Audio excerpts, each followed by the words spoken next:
Living in 2020, with all of its illness, its despair, and its violence, makes us long for a way of communicating with one another that could produce better outcomes for all of us, that could allow all of us to have our needs be understood and to be able to meet our needs while meeting other people's needs as well. In this video, I'm going to talk about a technique for communicating called nonviolent communication.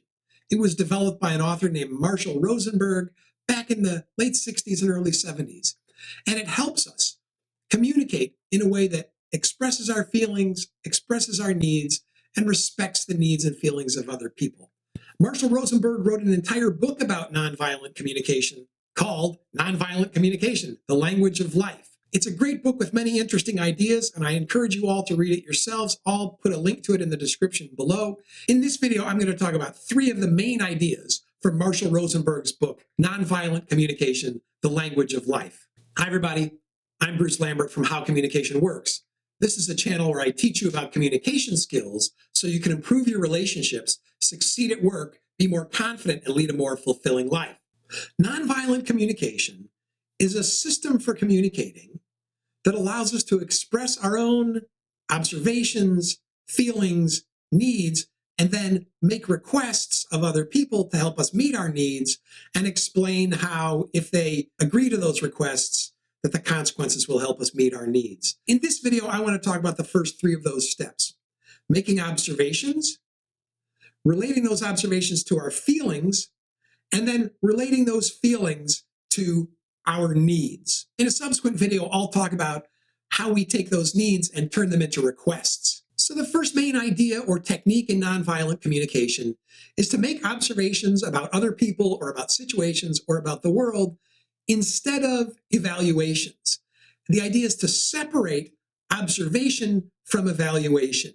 So Marshall Rosenberg, the guy who wrote this book about nonviolent communication, thinks the root of many problems in our relationships and in society and in communication is that we leap to moralistic judgments instead of making observations and then talking about our feelings and our needs. So he says the first key is when there's something in a situation that arouses an emotion in us or a need, that we make an observation about that situation, not a moralistic judgment. So Rosenberg gives 7 different examples of the kinds of evaluations or moralistic judgments that we make instead of making simple observations. And I want to go through some of these examples. The first is using verbs that imply evaluation or moral judgment. So something like, Doug always procrastinates. So the idea of procrastination is a moral judgment about Doug. You could simply make an observation. Doug doesn't normally study until the night before the exam. That's a strict observation that doesn't make a moral judgment about Doug's behavior. The second example he gives involves thinking our inferences are immediately correct or sort of leaping to conclusions. And the example he gives here is something like, Mary won't get her work in on time. So this sort of draws a conclusion about Mary before the fact. You might say something like, I don't think Mary's going to get her work in on time, or I'm afraid Mary won't get her work in on time, or Mary said she won't get her work in on time. The third example involves confusing predictions and certainty. The example he gives is, if you don't eat a balanced meal, your health will suffer. That's a kind of prediction that you are acting like you know is true, instead of saying like, if you don't eat a balanced meal, I'm concerned that your health will suffer. The fourth example is overgeneralization, or again, leaping to conclusions. So this is something like, college students don't take care of their property. Instead of saying something like, the college students who live down the street, I haven't seen them shovel the driveway or rake the leaves all year long. It's just an observation instead of an overgeneralization about what all college students do. The fifth example is using words about someone's ability instead of just describing their performance. And the example he gives in the book is, Hank is a terrible soccer player, when you might say something instead like, Hank hasn't scored a goal all season. The sixth example is using judgmental adjectives. So something like, Jim is ugly, instead of saying, Jim's looks don't appeal to me. It might seem similar, but they're just slightly different and probably have different consequences. The seventh is an example that most of us will recognize, and that's overuse of terms like always and never.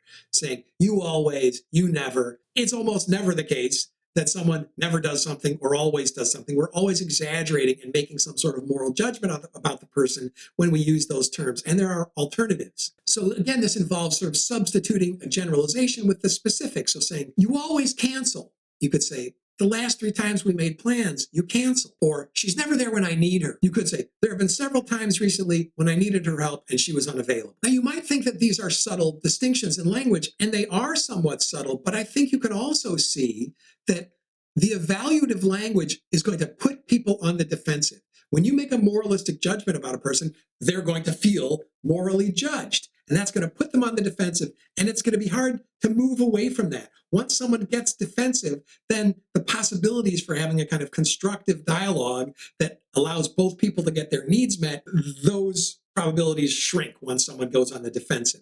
So avoiding this evaluative, morally judgmental language helps us to avoid putting people on the defensive and increases our chances of being successful. So always and never, frequently and seldom, these words tend to put people on the defensive instead of letting people feel compassion. So separating observation from evaluation is the first principle in what Marshall Rosenberg calls the language of life. The second main principle is expressing our feelings. And this sounds simple, but most of us aren't very good at it at all. Now, I could make another video about why we're so bad at expressing our feelings, and culturally why we're so bad at expressing our feelings, especially why men are so bad at expressing our feelings. In fact, I've made a whole other video about how to be more emotionally available and how to express your feelings more effectively. I'll put a link to it above. But here I don't want to talk too much about the causes, the societal causes of why we're so bad at talking about our feelings. I want to give some advice about how to get better at talking about our feelings and how to talk and and I want to describe what we do instead of talking about our feelings.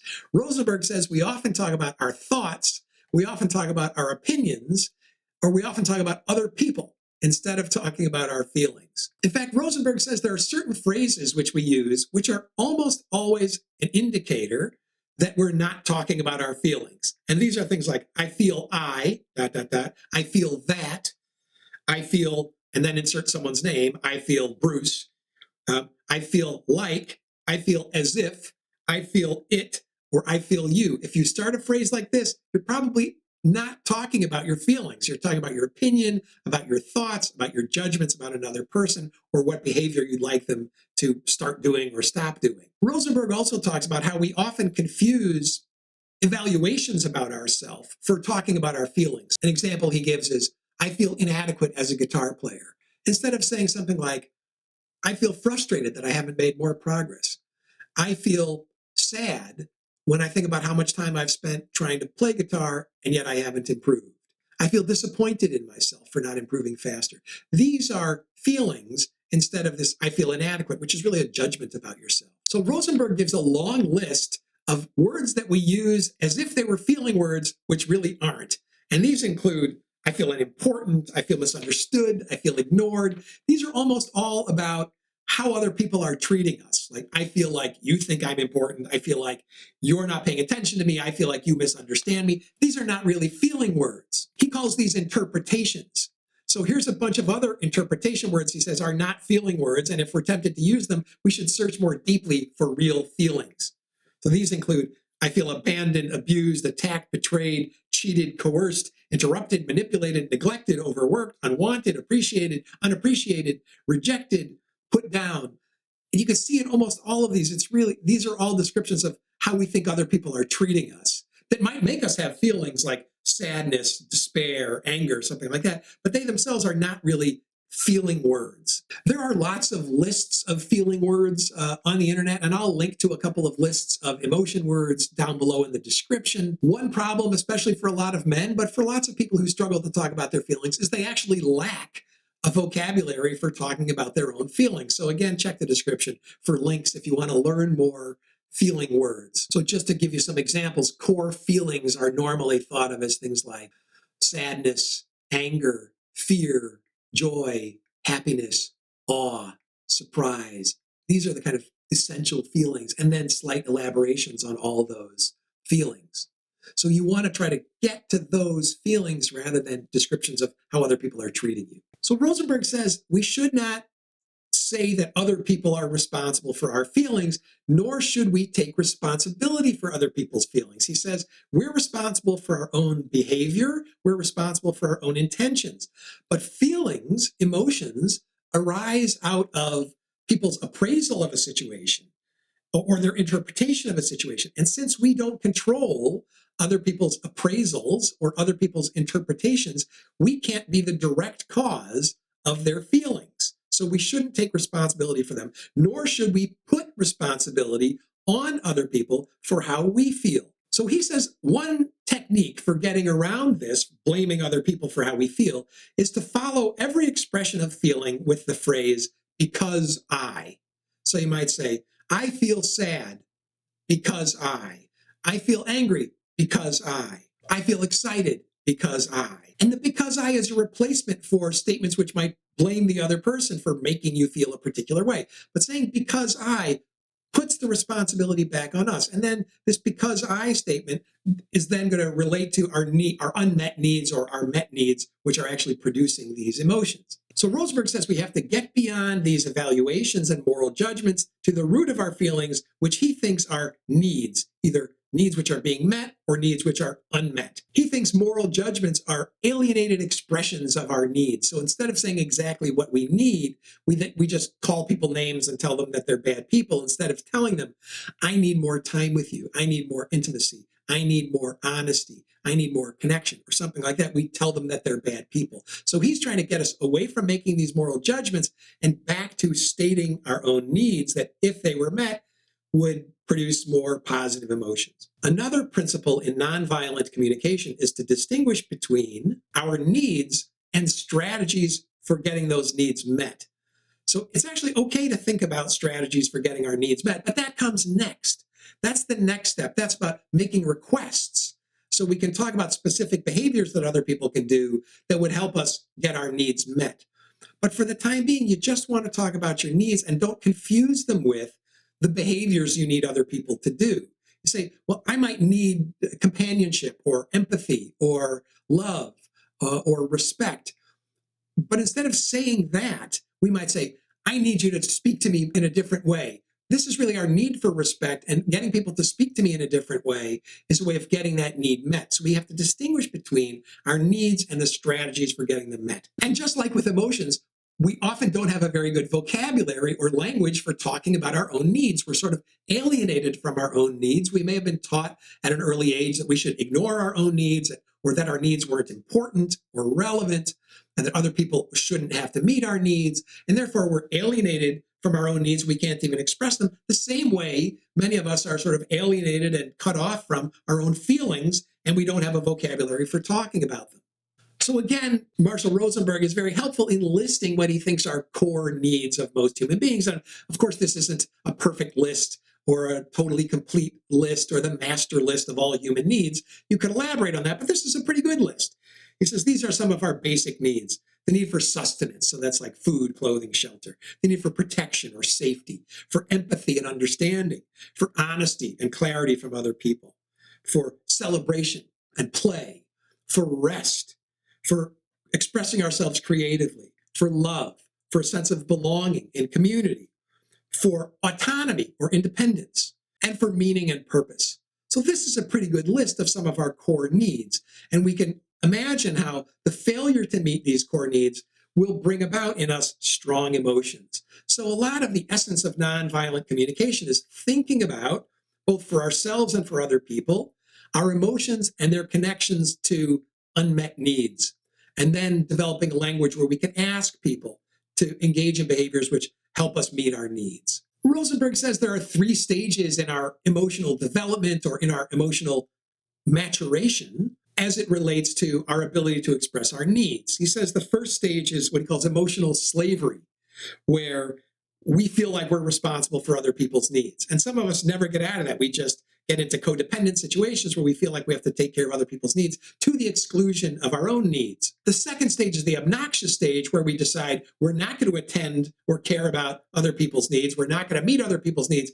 Getting our own needs met is paramount. And finally, many of us might be lucky to reach a stage he calls emotional liberation, where we recognize, yes, it's valid to meet our own needs, but we can only do so in a way that respects and attempts to simultaneously meet the needs of other people, or at the very least, respects the fact that other people have needs that are equally valid to our own. So in this state of emotional liberation, we know that it's valid to get our own needs met, and we can express our own needs. And we know that other people's needs are valid and we'd like to meet them if we can. But in this state of emotional liberation, we don't meet other people's needs because of fear or guilt or shame. We meet other people's needs out of love and respect and compassion. And we don't ignore our own needs. So may you all achieve emotional liberation. May I achieve emotional liberation. Oh boy, wouldn't that be nice? So the next step here is to connect our expression of emotion to our needs. So people know why we're feeling the way we're feeling. And remember, we're not going to blame these feelings on other people. We're going to say something about our emotion, and then we're going to say something about our unmet need, or if it's a positive emotion, about the need that is being met. Let's say you have a friend or a spouse or a partner, and they come home late when you had dinner plans at a particular time, but they come home an hour late. You can just say, "You're so irresponsible. You're a terrible person for coming home late," right? These are evaluative judgments, not observations, so we don't want to do that. So we could say something like, "You're an hour late. It makes me sad when you come home late for dinner." That's an expression of an emotion with just an observation rather than a moral judgment. But then we can add the need. "I feel sad when you come home late for dinner because I really had a strong need for companionship and connection tonight." So that's an expression of our emotion with an observation and a statement of our need about, and the fact that that need was unmet explains why we had the emotion that we did. So the beauty of this is that it teaches us to accept responsibility for our own emotions by attributing our emotions to our own needs. And this is instead of attributing our emotions to other people's actions. So instead of saying, "I feel sad because you came home late, now I'm depressed and it's your fault," you can say, "I feel sad when you come home late because I had a real need for companionship and connection tonight." And it's clear that their coming home late failed to meet your need for compassion and connection, but you don't make this moral judgment. You just say what you felt and what you needed and how that need was not met. An important observation here is to differentiate your needs from the behaviors that might get your needs met. And that's the next step, which I'm not going to talk about in this video because this video is already getting too long. But obviously, when we talk about our feelings and then we talk about our unmet needs, the next logical thing is to make a request for a specific behavior that the other person could do that would meet your needs in a more satisfactory way, and then maybe relieve the negative emotion or produce a positive emotion. So in another video, I'll talk about how we use nonviolent communication to make requests, and then to talk about the consequences of those behaviors if the request were granted. So those are three core principles of Marshall Rosenberg's nonviolent communication. And boy, in this day and age, we could use something that promoted nonviolence and understanding and positive feeling and connection and friendship and love and understanding. And I think nonviolent communication has the potential to do that. So the three main principles: first, separate observation from evaluation. Second, talk about our feelings, not our thoughts or our opinions or our judgments. And third, connect those feelings to our needs. So there you have it, a few important ideas from Marshall Rosenberg's System for Nonviolent Communication. I hope you go down in the description and click on those links and read more about it yourself. It's really interesting and worth your time. Thanks so much for watching this video. If you like this kind of video, do me a favor, hit that like button, subscribe to the channel, share the channel with your friends if you're already a subscriber. Go on over to howcommunicationworks.com. Give us your email. We'll send you an ebook about empathic communication skills, and we'll email you occasionally about new happenings on the site and new videos that get posted on YouTube and other interesting material about communication skills. Thanks so much for watching. I know you could watch about 1 billion other videos. We'll see you next time.